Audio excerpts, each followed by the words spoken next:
সকাল পেরিয়ে দুপুর একটা বাজে এখন দফায় দফায় তপ্ত কুলতলি জয়নগর।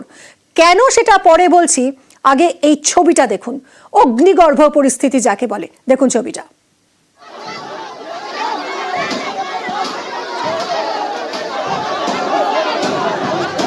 ছবিটা একেবারে পুলিশের ডেরার। মহিষমারি পুলিশ ফাঁড়িতে প্রথমে হামলা, পরে ভাঙচুর, শেষমেশ আগুন।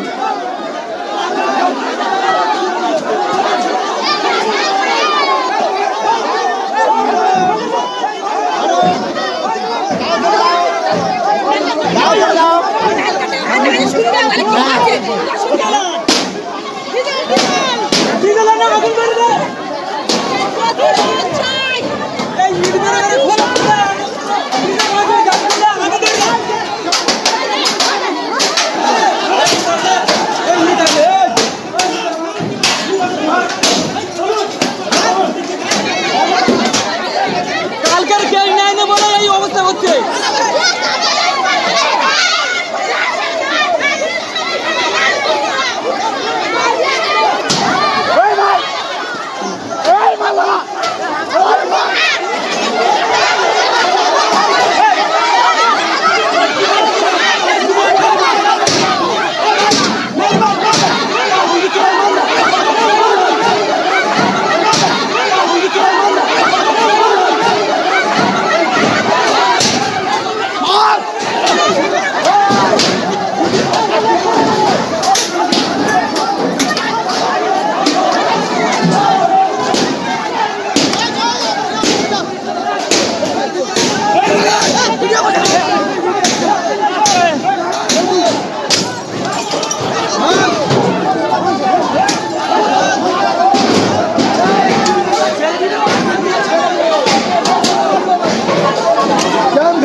কথা বলবো আমাদের প্রতিনিধি অর্পণের সঙ্গে। অর্পণ, আমরা দেখলাম পুলিশ ফাঁড়িতে কিভাবে ভাঙচুর চললো, জনরোষ আছড়ে পড়লো পুলিশ ফাঁড়িতে।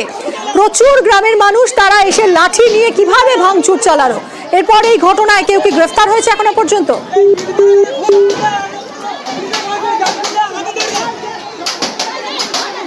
আমরা আবারও অর্পণের সঙ্গে যোগাযোগের চেষ্টা করব, তবে এই মুহূর্তে আপনাদের দেখাচ্ছি জয়নগর পুলিশ ফাঁড়িতে কিভাবে জনরোষ আছড়ে পড়ে। আজ মানুষ গ্রামবাসীরা গিয়ে ক্ষোভ উগরে দেন, ভাঙচুর চলে, লাঠি দিয়ে রীতিমতো ভাঙচুর চলে, আগুন ধরিয়ে দেওয়া হয়।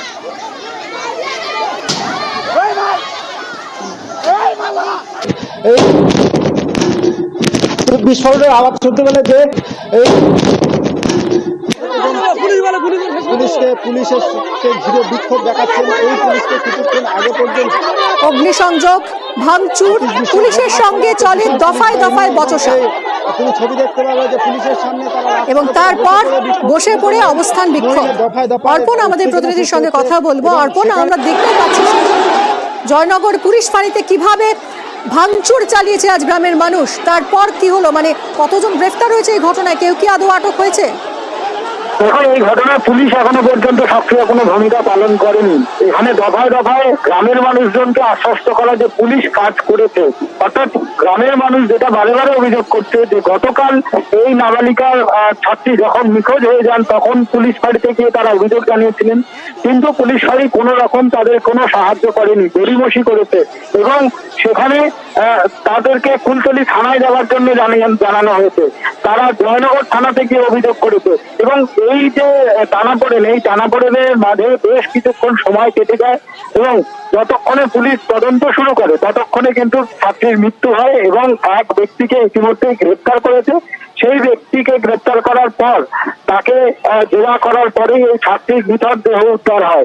পরিবারের তরফ থেকে স্পষ্ট অভিযোগ করা হয়েছে তাকে যৌন নির্যাতন করা হয় এবং পরবর্তীকালে তাকে খুন করা হয়। ছাত্রীর মৃতদেহ যখন উদ্ধার হয়েছে সেখানেও কিন্তু গায়ে একাধিক আঘাতের চিহ্ন রয়েছে, মাথায় আঘাতের চিহ্ন রয়েছে। একদমই অর্পণ, এবং এই যে জায়গাটা এই মুহূর্তে আপনাদেরকে দেখাচ্ছি, এই জায়গা থেকেই ছাত্রীর দেহ উদ্ধার হয়। জায়গা দাও না, সেই জায়গা এই মুহূর্তে পুলিশ ঘিরে দিচ্ছে, এবং এখানেও গ্রামবাসীদের অভিযোগ ছিল যে যেখান থেকে দেহ উদ্ধার হয় সেই জায়গা কিন্তু পরবর্তীতে ফরেনসিক টিম যদি আসে তাদের জন্য সংরক্ষিত রাখা হয়নি।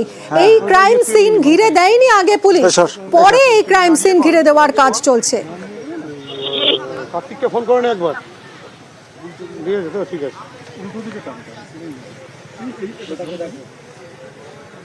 জয়নগর থানার আন্ডারের মহিষমারি বাজারে আমার দোকান আছে।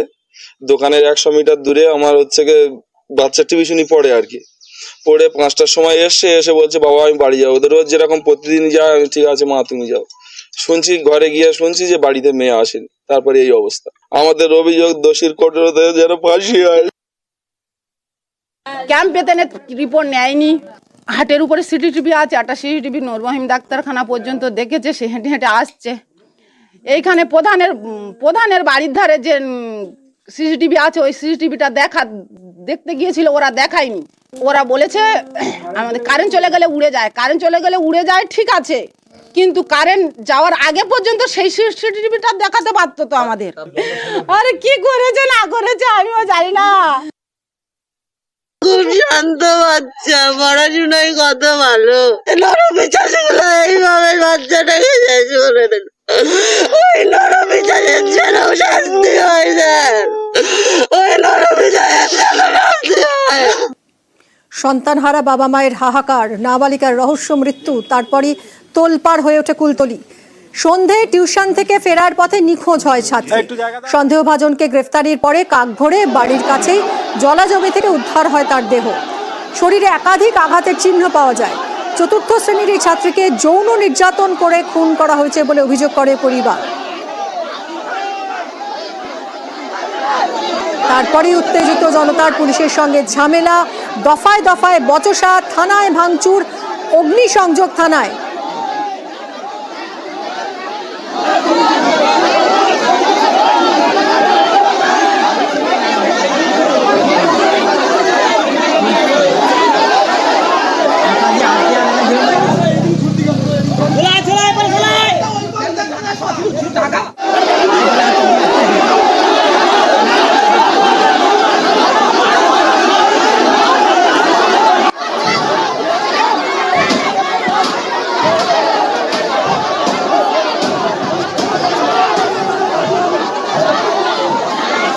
ক্ষোভ আছড়ে পড়ে পুলিশের ওপরে, কিন্তু কেন এত ক্ষোভ পুলিশের ওপরে, কেন এত রাগ, জানাবো একটা বিরতির পর। ফিরছি, সঙ্গে থাকুন।